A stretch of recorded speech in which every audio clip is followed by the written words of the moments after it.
এক নম্বরে জন্মগত মানুষ, দ্বিতীয় নম্বরে হলো গুণগত মানুষ। এই জন্মগত মানুষ সম্পর্কে, এই মানুষ আল্লাহ পাক রব্বুল আলামিন যে দুনিয়াতে সৃষ্টি করেছেন, পাঠিয়েছেন, কেন, কিভাবে পাঠিয়েছেন, একটি অত্যন্ত গুরুত্বপূর্ণ বিষয়। সেই বিষয়কে মানুষের সামনে উপস্থাপন করার জন্য আল্লাহ পাক রব্বুল আলামিন মানুষের অন্তরে যেন সেই বিষয়কে গুরুত্ব আসে, সেই হিসাবে আল্লাহ পাক রব্বুল আলামিন 4টি জিনিসের শপথকে বলতেছে। কয়টি জিনিস? 4টি।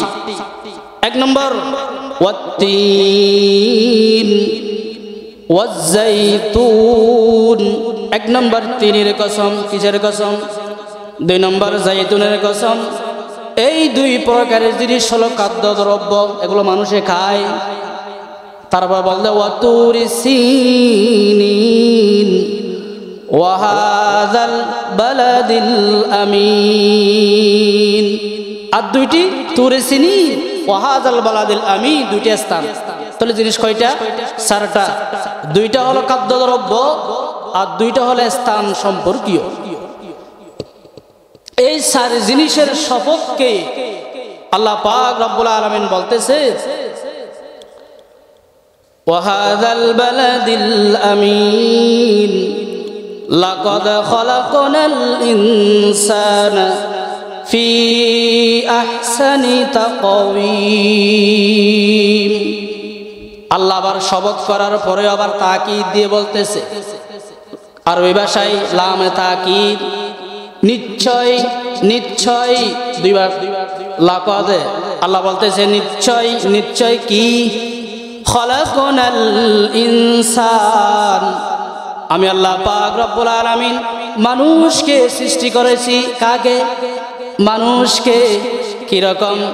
ফি আহসানি তাকওয়িম, আল্লাহ পাক রব্বুল আলামিন আমি নিশ্চয়, নিশ্চয় মানুষকে সৃষ্টি করেছি সুন্দর অবকাঠামো, সুন্দর অবয়ব এবং মজবুত গঠন দিয়ে আমি আল্লাহ পাক রব্বুল আলামিন মানুষকে সৃষ্টি করেছি। সুবহানাল্লাহ। আল্লাহ মানুষকে আমি খুব সুন্দর করে সৃষ্টি করেছি। আল্লাহ বলেন আমি দুনিয়ায় যত কিছু সৃষ্টি করেছি, সমস্ত কিছুর সৃষ্টির মালিক আমি আল্লাহ। সৃষ্টিকর্তা বানানেওয়ালা আল্লাহ বলতেছে। সৃষ্টিকর্তা কে? আল্লাহ। সে আল্লাহ। বানানেওয়ালা আল্লাহ বলতেছে আমি বানানেওয়ালা আল্লাহ বলতেছি। দুনিয়া আমি যত জিনিস সৃষ্টি করেছি, সমস্ত জিনিসের মধ্যে আমি আল্লাহ মানুষকে সবচাইতে সুন্দর অবকাঠামো, সবচাইতে মজবুত আকৃতি দিয়ে আমি সৃষ্টি করেছি। সুবহানাল্লাহ। আল্লাহু আকবার। আল্লাহ বলতে খুব সুন্দর। কে? বানানেওয়ালা।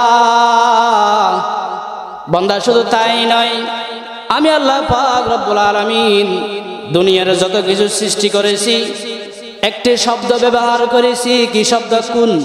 কি শব্দ? কোন জিনিসের যদি সৃষ্টির ইচ্ছে হয় তখন বলতেই দেরি হতে দেরি করে না।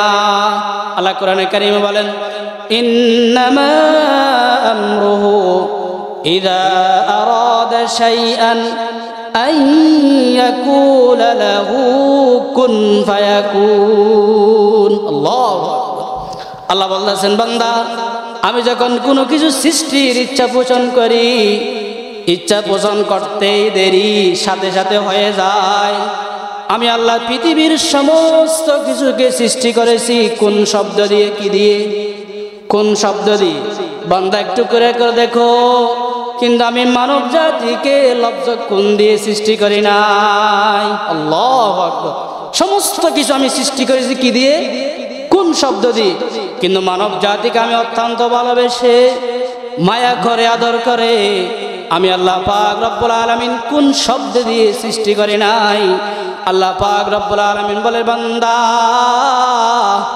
আমি মানুষকে অত্যন্ত দয়া করে মায়া করে আমি আল্লাহ নিজ কুদরতে হাতে সৃষ্টি করেছি। সুবহানাল্লাহ। আল্লাহ বলেন খালাকতু বিয়াদাইয়া, খালাকতু বিয়াদাইয়া। আল্লাহ বলেন আমি নিজ কুদরতি হাত দিয়ে দুনিয়ার মধ্যে মানব জাতিকে সৃষ্টি করেছি কি দিয়ে? কুদরতি হাত দিয়ে। আল্লাহ বলেন বান্দা আমি আল্লাহ পাক রব্বুল আলামিন তোমাদেরকে সৃষ্টি করেছি আমার কুদরতি হাত দিয়ে। এক। দ্বিতীয় নম্বর বান্দার বৈশিষ্ট্য বলতেছে আল্লাহ, একটি হাদিস পড়েছি, খালাকাল্লাহু আদম আলা সূরাতি, আল্লাহ পাক রব্বুল আলামিন আদম আলাইহিস সালাতু ওয়াস সালামকে সৃষ্টি করেছেন তার সূরত দিয়ে। তার সূরত। এখন প্রশ্ন, কার সূরত? এই জমির দুইটা বিশ্লেষণ। তার সূরত, তার থেকে মুরাদ যদি আদম হয় তাহলে অর্থ কি হয়? আল্লাহ পাক রব্বুল আলামিন আদম আলাইহিস সালাতু ওয়াস সালামকে সৃষ্টি করেছেন যেভাবে সৃষ্টি করার আল্লাহর পরিকল্পনা ছিল সেভাবেই আদম আলাইহিস সালাতু ওয়াস সালামকে সৃষ্টি করেছেন। এক। দুই, যদি কে সৃষ্টি করেছেন তার মতে, তার বলতে কি? হি আল্লাহ। আল্লাহ বলেন বান্দা আমি আল্লাহ পাক রব্বুল আলামিন মানুষদেরকে সৃষ্টি করেছি, তাদের মধ্যে আমার অনেক গুণ আছে, তাদের মধ্যে আমার গুণ থেকে কিছু গুণ দিয়েই সৃষ্টি করেছি। সুবহানাল্লাহ। কিসের গুণ? আল্লাহর গুণ। হার গুণ আল্লাহর। আল্লাহ বলতেছেন আমার একটি গুণ রহিম, আমি আল্লাহ দয়ালু। মানুষের মধ্যে সেই সিফত আছে কিনা? মানুষের অন্তর দয়া আছে কিনা? আছে। আল্লাহ বলতেছে আমার একটি গুণের নাম হলো দয়ালু। সেই দয়া, সেই গুণ আমি আল্লাহ পাক রব্বুল আলামিন মানুষের মধ্যে দিয়েছি। সুবহানাল্লাহ। শুধু তাই নয়, আমার একটি গুণের নাম হলো আলিম, জাননেওয়ালা। আমি আল্লাহ পাক রব্বুল আলামিন মানুষের মধ্যে একটি গুণ দিয়েছি ইলম। কি দিয়েছি? ইলম। আল্লাহ বলেন আমি মানব জাতির মধ্যে আমার কিছু গুণ দিয়ে কথা বুঝিয়ে দিলাম বান্দা। আমি আল্লাহ পাক রব্বুল আলামিন বান্দাদেরকে সমস্ত সৃষ্টিকুলের উপর আমি আল্লাহ পাক রব্বুল আলামিনের নিচে তোমাদের সম্মান করিয়ে দিলাম। সুবহানাল্লাহ। আল্লাহু আকবার। কার নিচে? আল্লাহর নিচে। সমস্ত সৃষ্টিকুলের উপর কার সম্মান? মানব জাতির সম্মান। কে দিছে? আল্লাহ। আল্লাহ বলেন আমি মানব জাতির সম্মান বৃদ্ধি করে দিয়েছি সমস্ত সৃষ্টিকুলের উপর। কার উপর? সমস্ত সৃষ্টিকুলের উপর। সেই জন্য আল্লাহ পাক রব্বুল আলামিন বলেন বান্দা আমি যেহেতু তোমার মান সম্মান বাড়িয়ে দিয়েছি সেই জন্য তোমার সম্মান খাবার চাইতে উত্তম। সুবহানাল্লাহ। কিসের চাইতে? খাবার চাইতে। আল্লাহর হাবিব সাল্লাল্লাহু আলাইহি ওয়াসাল্লাম একদিন কাবাকে সম্বোধন করে বলো, গো কাবা তুই অবশ্যই সম্মান, তোর অনেক ইজ্জত রয়েছে, অনেক মান সম্মান রয়েছে ঠিক, কিন্তু ওয়াল্লাযী নাফসি বিয়াদি, ওই সত্তার কসম যেই সত্তার কুদরতি হাতে আমার জান, সেই সত্তার কসম কে বলতেছি তোর মান ইজ্জত আছে ঠিক, কিন্তু তোর চাইতে একজন মানুষের দাম আল্লাহর নিকট 1000 গুণে বেশি। সুবহানাল্লাহ। 1000 গুণে বেশি। আল্লাহ বলেন বান্দা তোর মর্যাদা আমি আল্লাহ পাক রব্বুল আলামিনের নিকট 1000 চাইতে বেশি, কাবার চাইতে আমার আল্লাহ পাক রব্বুল আলামিনের নিকট বেশি। সেই জন্য কাবা ভাঙ্গা বালা কাজ না ঘৃণিত কাজ? কাবা ভেঙে ফেলা, আল্লাহর কাবা শরীফ যদি কেউ ভেঙে ফেলে এটা কি ঘৃণা কাজ না ভালো কাজ? ঘৃণা কাজ। আল্লাহ বলতেছে ওই যে কাবা ভাঙতেছো, কাবা ভাঙানো হলো ঘৃণিত কাজ, আর সেই কাবা নির্মাণ করেছে কে? খলিলুল্লাহ ইব্রাহিম আলাইহিস সালাতু ওয়াস সালাম। কে? যদি ইব্রাহিম আলাইহিস সালাতু ওয়াস সালামের নির্মাণকৃত বাইতুল্লাহ ভঙ্গ করা, ভেঙে ফেলা যদি ঘৃণিত হয়, যেই জিনিস আমি আল্লাহ পাক রব্বুল আলামিন নিজের কুদরতে হাত দিয়ে সৃষ্টি করেছি, এই জিনিসে আঘাত করা কতটুকু ঘৃণিত হতে পারে? সুবহানাল্লাহ। বুঝতে পারছেন? কাবা ঘর বানাইছে কে? ইব্রাহিম। ইব্রাহিম বানা ঘর ভাঙা যদি আমাদের সমাজে ঘৃণিত হয়, আল্লাহ বলতে যেই মানুষকে আমি আল্লাহ পাক রব্বুল আলামিন নিজের কুদরতি হাত দিয়ে সৃষ্টি করেছি, সেই মানুষকে আঘাত করা কতটুকু ঘৃণিত কাজ? আল্লাহু আকবার। মানুষ যদি মানুষের সম্মান বুঝতো, মানুষের ইজ্জত, মানুষের সম্মান যদি বুঝতো তাহলে কোনো মানুষ আরেকজন মুসলমানের উপর নির্যাতন করত না, প্রহার করত না, মেরে ফেলতো না, হত্যা করতে ফেলতো না। কিন্তু করছে কেন, করতেছে কেন? তার ভিতরে মানুষের মান মর্যাদা বুঝে আসে নাই। আল্লাহ, খাবার চাইতে মানুষের দাম 1000 গুণে বেশি। আল্লাহ বলেন শুধু তাই নয়, আমি আল্লাহ পাক রব্বুল আলামিন তোমাদেরকে পৃথিবীর সমস্ত কিছুর উপর শ্রেষ্ঠত্ব দান করেছি। কি দান করেছেন? শ্রেষ্ঠত্ব দান করেছেন। আল্লাহ বলেন আমরা যদি কোনো একটা মুসিবতে পড়ি, একজন আরেকজনের কাছে গিয়ে সেই মুসিবতের কথা উপস্থাপন করি, দোস্ত আজকে অনেক পেরেশানি, আমার এই সমস্যা। সাহাবায়ে কেরামের যুগে রাইসুল মুফাসসিরিন আব্দুল্লাহ ইবনে আব্বাস রাদিয়াল্লাহু তাআলা আনহু যখন রমজান মাসের শেষ দশকে ইতিকাফ থাকলেন মদিনাতুল মুনাওয়ারায়, তখন একজন সাহাবী তার নিজের অভিযোগ নিয়ে রাইসুল মুফাসসিরিন আব্দুল্লাহ ইবনে আব্বাস রাদিয়াল্লাহু তাআলা আনহুর কাছে গেলেন।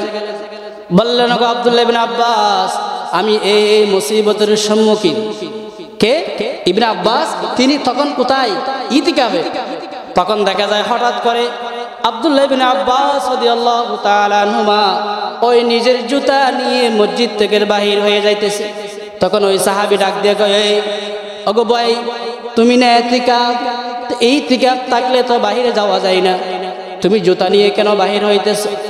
তখন ইবনে আব্বাস রাদিয়াল্লাহু তাআলা আনহু বলেন, ওগো আমার সাহাবী, ওগো আমার সহপাঠী, ওই যে রওজায়ে মুবারক আল্লাহর নবী শায়িত আছে, ইশারা করে বলে ওই রওজা মুবারক ওয়ালা থেকে, ওই রওজা ওয়ালার জবান থেকে আমি শুনেছি আল্লাহর হাবিব সাল্লাল্লাহু আলাইহি ওয়াসাল্লাম বলেছেন, কোন ব্যক্তি যদি কোনো মুসলমানের সাহায্যের জন্য চেষ্টা করে, কোনো মুসিবতগ্রস্ত ব্যক্তির সহযোগিতার জন্য চেষ্টা করে, করে নাই, চেষ্টা করে, আল্লাহ পাক রব্বুল আলামিন তার আমলনামায় 10 বছর মদিনাতুল মুনাওয়ারায় ইতিকাফ থাকলে যতটুকু সওয়াব পাওয়া যায়, ওই একজন মুসলমানের সহযোগিতার নিয়ত করার কারণে আল্লাহ পাক রব্বুল আলামিন তার আমলনামায় ততটুকু সওয়াব দান করেন। সুবহানাল্লাহ। আল্লাহ, কি মানুষের দাম কত, কিন্তু নিজের দাম নিজে বুঝি নাই, বুঝছি? বা আল্লাহর হাবিব সাল্লাল্লাহু আলাইহি ওয়াসাল্লাম বলেন শুধু তাই নয়, কোন একজন মুরব্বি হেঁটে যাইতেছে, হঠাৎ করে ওজা আটকে পড়ে গেছে, আপনি দূর থেকে দেখছেন, দৌড়াইছেন ও মুরব্বিকে তোলার জন্য, কিন্তু মুরব্বির সামনে যাওয়ার আগে আগে মুরব্বি নিজে নিজে দাঁড়িয়ে গেছে, আপনি ধরেন নাই, কিন্তু দৌড়াচ্ছেন তোলার জন্য। আল্লাহর হাবিব সাল্লাল্লাহু আলাইহি ওয়াসাল্লাম বলেন ওই ব্যক্তির আমলনামায় 10 বছর ইতিকাফের সওয়াব দেওয়া হবে। সুবহানাল্লাহ। আজকে আমরা সেই মানব জাতির খেদমত থেকে দূরে, বরং এক ভাই আরেক ভাইকে কিভাবে আমরা হত্যা করতে পারি, আরেক ভাই অপর ভাই কিভাবে ঠকাতে পারি, এই চিন্তা নিয়ে আমরা মগ্ন, ঠিক কিনা? আল্লাহর হাবিব সাল্লাল্লাহু আলাইহি ওয়াসাল্লাম বলেন, বান্দা, আমি মানব জাতিকে পৃথিবীর মধ্যে সর্বশ্রেষ্ঠ জাতি হিসেবে বানিয়েছি। কি জাতি? সর্বশ্রেষ্ঠ জাতি হিসেবে বানিয়েছি। পৃথিবীর সর্বশ্রেষ্ঠ সুন্দর সর্বশ্রেষ্ঠ জাতির নাম কি? মানব জাতি। কি জাতি? মানব জাতি। আমরা, আল্লাহ আমাদেরকে সবচাইতে সুন্দর আবার সবচাইতে শ্রেষ্ঠত্ব দান করে দুনিয়াতে আল্লাহ পাক রব্বুল আলামিন আমাদেরকে পাঠিয়েছেন। সুবহানাল্লাহ। আল্লাহ বলেন, কিন্তু মনে রেখো সেই সৌন্দর্য, যে সৌন্দর্য যে তোমাদেরকে পাঠিয়েছি, সেই সৌন্দর্য কি চিরদিন থাকে? বৃদ্ধ হয়ে গেছে, সুন্দর শেষ। সুম্মা রাদাদনাহু আসফালা সাফিলিন। আল্লাহ বলেন, মানুষের যে সৌন্দর্য রয়েছে দুই ধরনের, একটি হলো বাহ্যিক সৌন্দর্য, একটি বাহ্যিক সৌন্দর্য, আর একটি হলো বাতিনি সৌন্দর্য। বাহ্যিক যে সৌন্দর্য রয়েছে সেই সৌন্দর্য চিরদিন থাকে না, একদিন চলে যায়, যায় কিনা? যায়। কিন্তু ওই বাতিনি যে সৌন্দর্য, সেই সৌন্দর্য মানুষের হায়াত যত বাড়ে ওই সৌন্দর্য তত বাড়তে থাকে। সুবহানাল্লাহ। আল্লাহ বলে তাহলে এই সৌন্দর্য হলো জন্মগত মানুষ। জন্মগত মানুষের সৌন্দর্য চিরদিন থাকে না। জন্মগত মানুষের সৌন্দর্য চিরদিন থাকে না। কিন্তু যে সমস্ত মানুষরা গুণগত মানুষ হবে ওই গুণগত মানুষের সৌন্দর্য চিরদিন থাকে। মরার পরেও কিয়ামত পর্যন্ত ওই সমস্ত মানুষের কথা স্মরণ করতে থাকে। সুবহানাল্লাহ। থাকে কিনা? ওলামায়ে কেরাম যারা ইসলামের জন্য জীবন দিয়েছেন, শাহাদাত বরণ করেছেন, সাহাবায়ে কেরাম যারা শাহাদাত বরণ করেছেন, আমরা তাদের ইতিহাস আজকে বর্ণনা করতেছি কিনা? কিয়ামত পর্যন্ত করবে কিনা? করবে। কিন্তু তার বিরুদ্ধে যারা ছিল তার কত সুন্দর চেহারা, নম্রত মানুষ ছিল, কিন্তু জন্মগত মানুষ কি মানুষ? জন্মগত মানুষ ফেরাউন মানুষ ছিল, জন্মগত মানুষ কি মানুষ? জন্মগত মানুষ। তার পক্ষান্তরে আবু বকর সিদ্দিক রাদিয়াল্লাহু তাআলা আনহু মানুষ ছিল, গুণগত মানুষ। ওমর রাদিয়াল্লাহু তাআলা আনহু মানুষ ছিল, গুণগত মানুষ। জন্মগত মানুষ আর গুণগত মানুষের মধ্যে অনেক পার্থক্য রয়েছে, ঠিক কিনা? আছে না? আছে। কেমনে পার্থক্য বোঝাই? মূলানুসায় আদর্শ সমাজ কেমনে গঠন হয়? আল্লাহর হাবিব সাল্লাল্লাহু আলাইহি ওয়াসাল্লাম বলেন, বান্দা জন্মগত মানুষ দিয়ে কোনোদিন আদর্শবান সমাজ গঠন করা সম্ভব নয়। কি দিয়ে? মানুষ দিয়ে? জন্মগত মানুষ দিয়ে সম্ভব নয়। আদর্শবান সমাজ গঠন করতে হলে আদর্শবান নাগরিকের প্রয়োজন। আদর্শবান নাগরিকের প্রয়োজন। আদর্শবান নাগরিকের মাধ্যমে আদর্শবান সমাজ প্রতিষ্ঠা করা যায়। আদর্শবান নাগরিক কারা হবে? যারা হবে গুণগত মানুষ। কি গত মানুষ? যারা গুণগত মানুষ তারা হবে আদর্শ নাগরিক। ওই সমস্ত আদর্শ নাগরিক দিয়ে আদর্শ সমাজ গঠন করা যায়। সুবহানাল্লাহ। তাহলে জন্মগত কি স্পষ্ট কি হলো? জন্মগত মানুষ দিয়ে আদর্শ সমাজ গঠন করা যায় না। আদর্শ সমাজ গঠন করতে গেলে গুণগত মানুষ লাগে। গুণগত লক্ষ্য করে দেখুন, আল্লাহ বলেন, বান্দা আমি আল্লাহ পাক রব্বুল আলামিন তোমাদেরকে অনেক মায়া করে সৃষ্টি করেছি। কি করে সৃষ্টি করেছি? মায়া। যখন নূহ আলাইহিস সালাতু ওয়াস সালাম দাওয়াত দিতে লাগলেন, দাওয়াত দাউতু কওমি লাইলান ওয়া নাহারা, সারা 900 বছর পর্যন্ত হযরত নূহ আলাইহিস সালাতু ওয়াস সালাম নিজের কওমকে দাওয়াত দেওয়ার পরেও তারা গ্রহণ করে নাই। কয়েকজন মানুষ ইসলাম দিন ধর্ম গ্রহণ করেছেন। তখন শেষ পর্যন্ত তারা নিক্ষেপ করে, যখন হযরত নূহ আলাইহিস সালাতু ওয়াস সালাম দ্বীনের দাওয়াত নিয়ে যায়, তারা নূহ আলাইহিস সালামকে পাথর নিক্ষেপ করে রক্তাক্ত হয়ে যায়, বেহুশ হয়ে পড়ে যায়। তখন ওই জিবরাইল আলাইহিস সালাতু ওয়াস সালাম এসে, তখন তো ক্লিনিক ডাক্তারখানা ছিল না, মাথা থেকে নিয়ে পা পর্যন্ত যখন হাত বুলিয়ে দিই সাথে সাথে ভালো হয়ে যায়। সুবহানাল্লাহ। তখন নূহ আলাইহিস সালাম বলে, ওগো ভাই জিবরাইল, আগামীকাল আমার কি কাজ? জিবরাইল বলে, আগামীকালও আপনার পাথর খাওয়ার কাজ। কিসের কাজ? পাথর খাওয়ার। এভাবে সারা 900 বছর পর্যন্ত পাথর খেয়ে যখন নৈরাশ হয়ে গেলেন, আল্লাহর দরবারে বদদুয়া করে দিলেন, রব্বি লা তাযারনি। তখন দোয়া করলেন, আল্লাহ অনেক কষ্ট দিতেছে, ধ্বংস করে ফেলেন। ধ্বংস করে দেওয়ার পর আল্লাহ পাক রব্বুল আলামিন একদিন নূহ আলাইহিস সালামকে বললেন, নূহ তোমার দোয়া বদদুয়া কবুল করে এই জাতিকে ধ্বংস করে দিয়েছি, কিন্তু ধ্বংস করার সময় আমার অনেক দুঃখ লেগেছে। দুঃখ কেন? তোমার বোঝা আসবে, একটি কাজ করো। কি কাজ? তোমরা কিন্তু মাটি নিয়ে পাতিল বানাও, বড় ছোট মাঝারি। নূহ আলাইহিস সালাতু ওয়াস সালাম বড় ছোট মাঝারি দিয়ে পাতিলা বানালেন, সেগুলো আগুনে পোড়ালেন। অনেক দিন হয়ে গেল, আল্লাহ হুকুম দিয়েছে, নূহ এবার বাড়ি দিয়ে সব শেষ করে ফেল। নূহ আলাইহিস সালাম বাড়ি দিয়ে সব শেষ করে ফেললেন। বললেন, গো আল্লাহ, এত কষ্ট করে অনেক দিন পর্যন্ত কষ্ট করে এই পাতিলগুলো বানিয়েছি, কিন্তু আপনি এতদিন পর হুকুম দিয়েছেন ভেঙে ফেলার জন্য, খুব কষ্ট লাগতেছে। আল্লাহ বলতেছে, নূহ তুমি কয়েকখানা পাতিলা নিজ হাত দিয়ে সৃষ্টি করার কারণে শরম দিয়েছো, কিন্তু রো দিয়েছো নাকি? রো দিয়ে না, শুধু হাত দিয়ে সৃষ্টি করেছো আর শরম দিয়েছো। শরম দিয়ে হাত দিয়ে সৃষ্টি করার কারণে যদি তোমার এই পাতিলের জন্য এত মায়া হয়, আমি আল্লাহ পাক রব্বুল আলামিন মানব জাতিকে যে সৃষ্টি করেছি নিজের কুদরতে হাত দিয়ে এবং রূহ দিয়েছি, সেই মানব জাতির জন্য আমার কত মায়া হয়। আল্লাহু আকবার। বুঝাইছে আল্লাহ বলেন গুণগত মানুষ আর জন্মগত মানুষ। মানুষ কয় প্রকার? দুই, জন্মগত মানুষ আর গুণগত মানুষ। লক্ষ্য করে দেখেন, এই বাংলাদেশ যখন আমাদের উপর জুলুম নির্যাতন চালানো হয়েছিল পাকিস্তান, তখন স্বাধীন হয়েছে। স্বাধীন হওয়ার পর আমরা মনে করেছিলাম এই বাংলার জমিন আর নির্যাতন থাকবে না, জুলুম থাকবে না, অত্যাচার থাকবে না, খুব শান্তিতে বসবাস করব, শান্তির সমাজ গড়তে পারবো। হয়েছে? কিন্তু দেখা যায় অশান্তি। তখন নাম পরিবর্তন করে সোনার বাংলা। কিসের বাংলা? আমার সোনার বাংলা, আমি তোমায় ভালোবাসি। কত গান!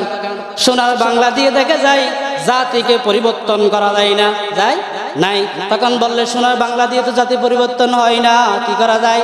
আবার সবুজ বাংলা স্লোগান। কিসের স্লোগান? সবুজ বাংলা। সবুজ বাংলাকে দিয়ে দেখা যায় জাতিকে পরিবর্তন করা যায় না। এবার বলে নতুন বাংলা। কিসের বাংলা? নতুন বাংলা। দেখা যায় নতুন বাংলা স্লোগান দিয়েও দেশের মানুষকে আদর্শবান মানুষ হিসেবে গড়া যায় না।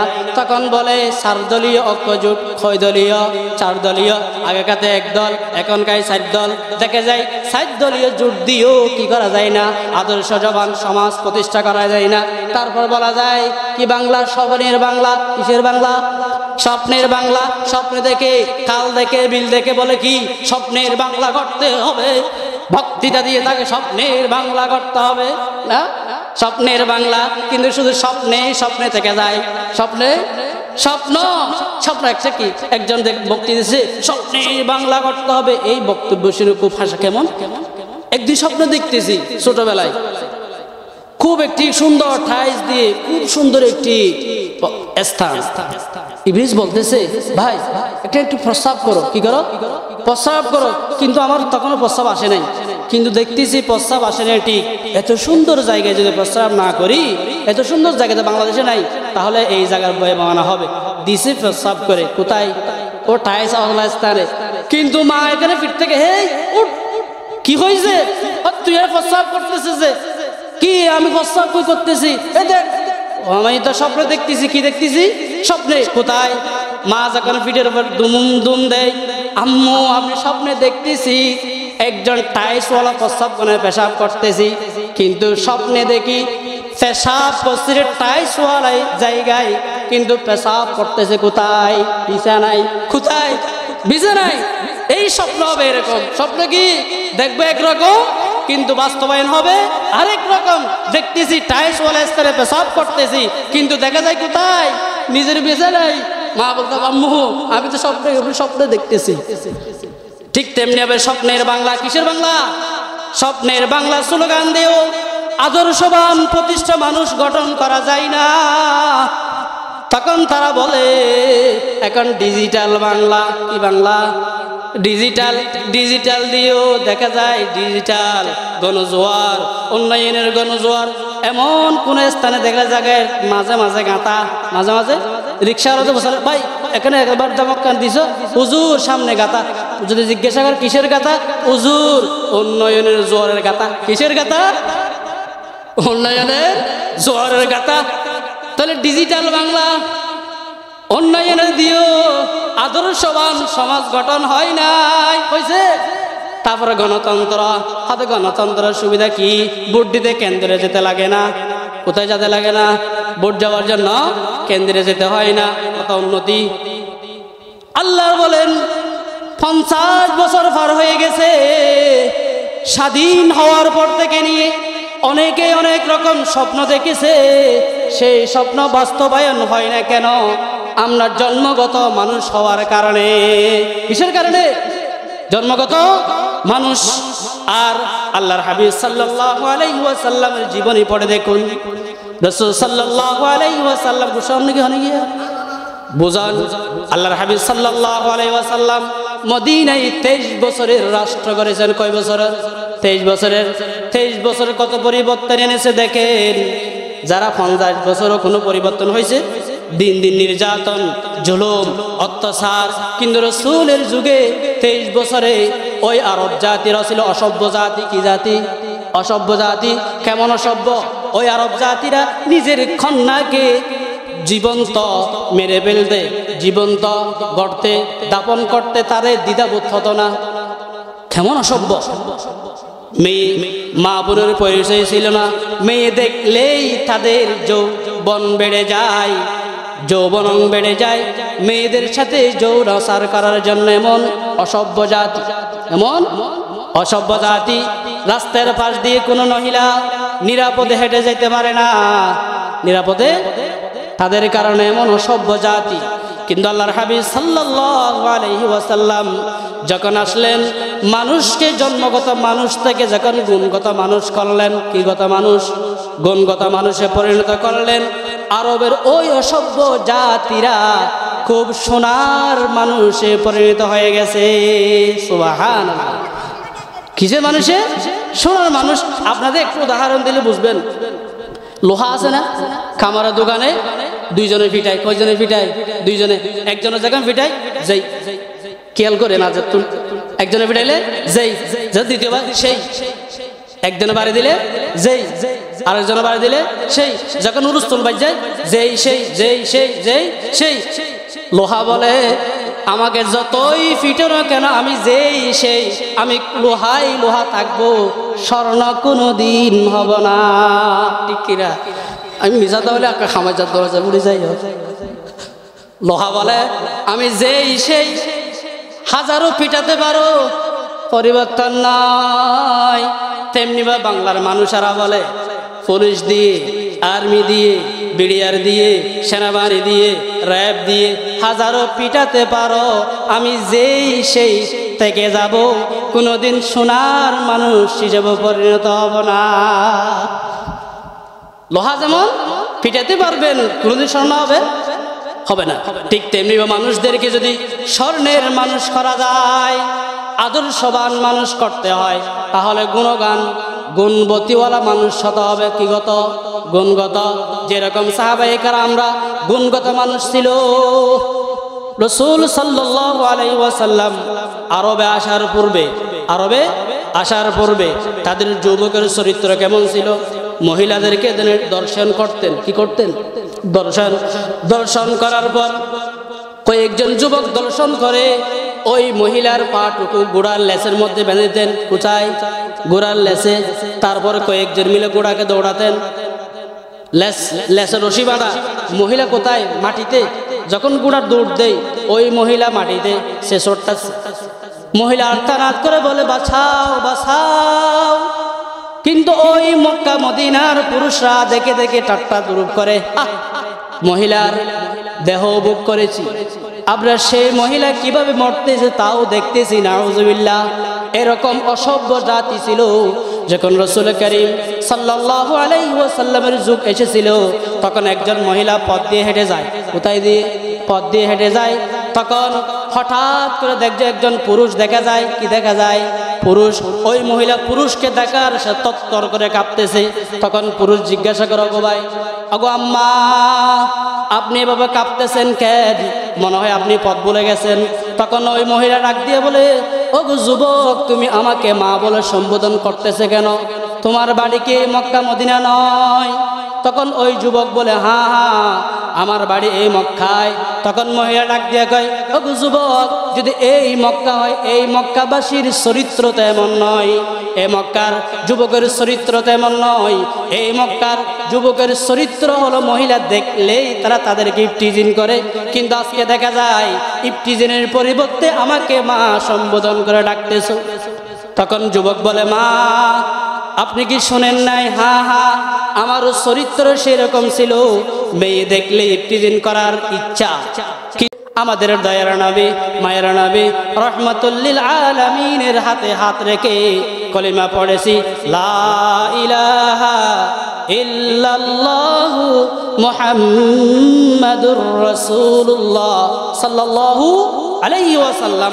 আমি কলিমা পড়ে যখন রসুলের হাতে হাত রেখে ইসলাম ধর্ম গ্রহণ করে ফেললাম, তখন আল্লাহর হাবিব সাল্লাল্লাহু আলাইহি ওয়াসাল্লাম আমাকে কিছু কোরআনের তালিম দিয়েছে। কিসের তালিম? কোরআনের তালিম। সেই কোরআনের তালিমের মধ্যে আল্লাহর হাবিব সাল্লাল্লাহু আলাইহি ওয়াসাল্লাম বলেছেন, ওগো যুবক, কোরআন বলে তুমি যেখানে থাকো না কেন, জঙ্গলে থাকো না কেন, সেখানে যদি কেউ না দেখে, দেখেন তিনি একজনকে, আল্লাহু আকবার। সেই যুবকের চরিত্র পরিবর্তন করে দিয়েছে কিসে? কোরআনে। কিসে?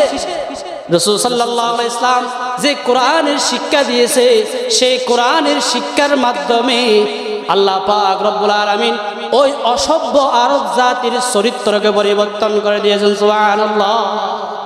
তাহলে কিগত মানুষের দরকার? গুণগত মানুষের দরকার।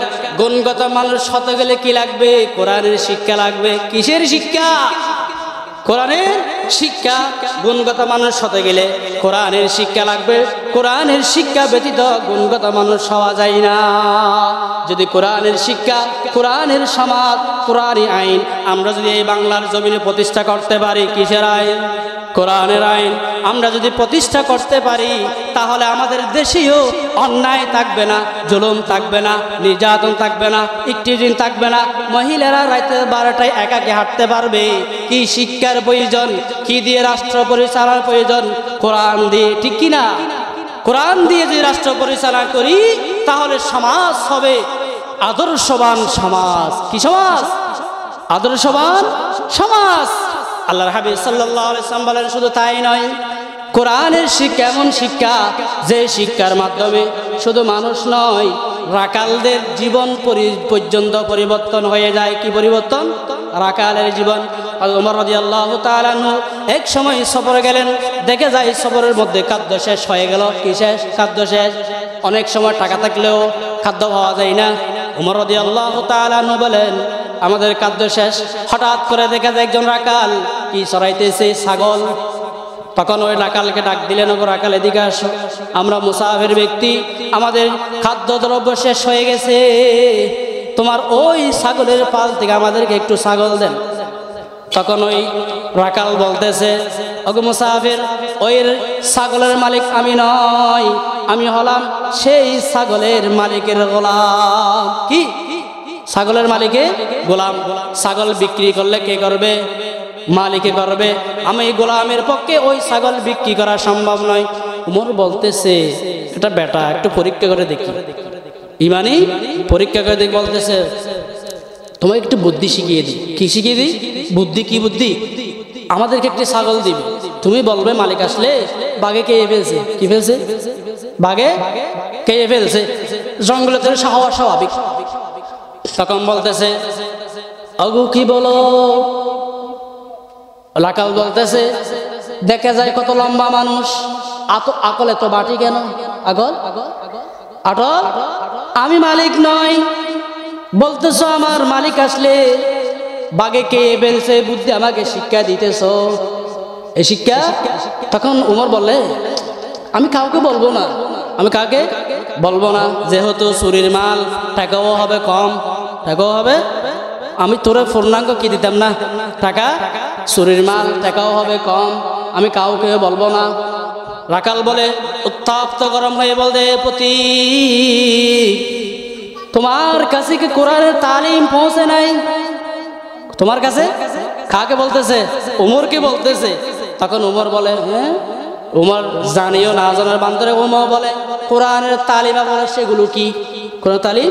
সেগুলো কি? তখন ওই রাকাল বলে, অগুপতি আমাদের নবী, মায়ের নবী রহমাতুল লিল আলামিনের হাতে যখন হাত রেখে আমরা ইসলাম ধর্ম গ্রহণ করেছি, আমাদের কোরআনে শিক্ষা দিয়েছে।